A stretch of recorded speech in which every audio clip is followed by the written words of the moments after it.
नेमक्या आमच्या मुली आणि महिला कोणासोबत आणि कुठे सुरक्षित आहेत हा प्रश्न वारंवार आपल्या सगळ्यांच्या मनात येत आहे। शाळेसारख्या ठिकाणी की जिथे खरं तर दिवसातले बहुतांश तास हे आई वडिलांसोबत न घालवता मुलं मुली शाळेमध्ये असतात आणि त्या ठिकाणी हे जे सगळं होत असतं ते कसं नियंत्रणात आणायचं, कसं काय पुढे स्टेप घ्यायचे ह्याबद्दल खरं तर प्रशासन, पोलीस प्रशासन यांनी सक्त इन्स्ट्रक्शन्स किंवा सक्त निर्देश या सगळ्या प्रशासनांना दिले पाहिजेत असं मला वाटतं। जसं मी आधी म्हणाले तसं कुठल्याही केसमध्ये सर्वप्रथम जेव्हा एखादी महिला पीडित अशी एखादी रेप केस असो किंवा विनयभंगाची केस असो किंवा मारहाणीची जरी केस असो, सर्वात पहिला जो कळीचा मुद्दा तिथे येतो तो म्हणजे पोलीस प्रशासनाचा। मला सांगताना फार आनंद होतो याच्यातली गोष्ट नाही। महाराष्ट्र पोलिसांचा नक्कीच आपल्याला सगळ्यांना अभिमान आहे, सगळ्या गोष्टी आहेतच, पण ज्या गोष्टी आपल्या डोळ्यासमोर येतात त्या बघितल्यानंतर वाटतं की नेमकं चाललंय तरी काय, नेमकं पोलीस यंत्रणा करते तरी काय। कारण FIR नोंदवायला, रेप सारख्या केसेसमध्ये FIR नोंदवायला जेव्हा इतका वेळ पोलीस प्रशासन घेतं तेव्हा ते जे सगळे पुरावे असतात ते कुठेतरी नष्ट होण्याच्या मार्गावर असतात आणि मग पुढे जाऊन ती केस उभी राहत नाही। त्या पोलीस प्रशासनावरती दबाव आहे का, राजकीय दबाव आहे का? निश्चित आहे।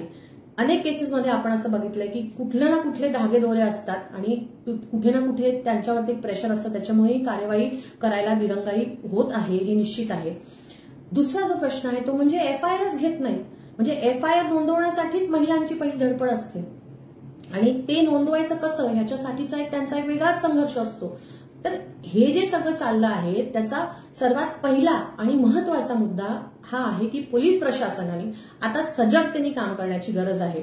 आणि दरवेळेस जो हा मुद्दा उचलला जातो की FIRच घेत नाहीत, आमची FIR घेतली तर त्याच्यावर काही ऍक्शन होत नाही, हे मी ह्या अनुषंगाने अगदी म्हणजे मी रिस्पॉन्सिबिलिटीने सांगते, कारण आम्ही आयोगामध्ये पण काम करत असताना, राज्य महिला आयोगामध्ये पण मी सदस्य म्हणून काम करत असताना अनेक अशा आमच्या महिलांच्या तक्रारी असायच्या की आमची FIRच नोंदवून घेत नाहीत। त्यामुळे हा महत्वाचा मुद्दा आहे आणि ह्याच्याकडे प्रशासनाने, सरकारने अगदी म्हणजे सिरियसली बघणं गरजेचं आहे, नाहीतर हा जर मुद्दा वाढत राहिला तर आपल्या ह्या सगळ्या गोष्टींना जरब बसणं जरा अवघड होणार आहे। दुसरा जो मुद्दा ह्या केसेसमधला जास्त अल्पवयीन मुलींच्या केसेसमधला तो म्हणजे पॉक्सोचा मुद्दा। इमिडिएट FIR हे त्याच्यामधलं सर्वात पहिलं प्रावधान आहे, तरी पण FIR नोंदवायला जी दिरंगाई पोलीस प्रशासन करतं यांनी नक्कीच काहीतरी गडबड कुठेतरी आहे हे उघड आहे। त्याच्यावरूनही पुढची गोष्ट जी विशेषतः बदलापूरच्या केसमध्ये जाणवते ती म्हणजे सरकारी वकील म्हणून उज्ज्वल निकमांची तिथे नियुक्ती केलेली आहे। आता उज्ज्वल निकम साहेब हे फार अनुभवी असतील, सगळंच असतील, पण एकूणच त्यांचा ट्रॅक रेकॉर्ड काय आहे, खैरलांजीच्या केसबद्दल नेमकं त्यांनी कसं काम केलं, काय केलं हे आपण सगळ्यांनी बघितलं। आणि विशेषतः आज 2 महिन्याआधी भाजपच्या तिकिटावरती ते निवडणूक लढलेले आहेत आणि ज्या शाळेच्या विरोधात ते केस लढत आहेत ती शाळाच मुळात प्रशासन जे आहे ते मुळात भाजपच्या लोकांचा असा एक हे आहे। त्याच्यामुळे ते कसं काय त्या मुलीला न्याय देऊ शकतील हा सर्वात मोठा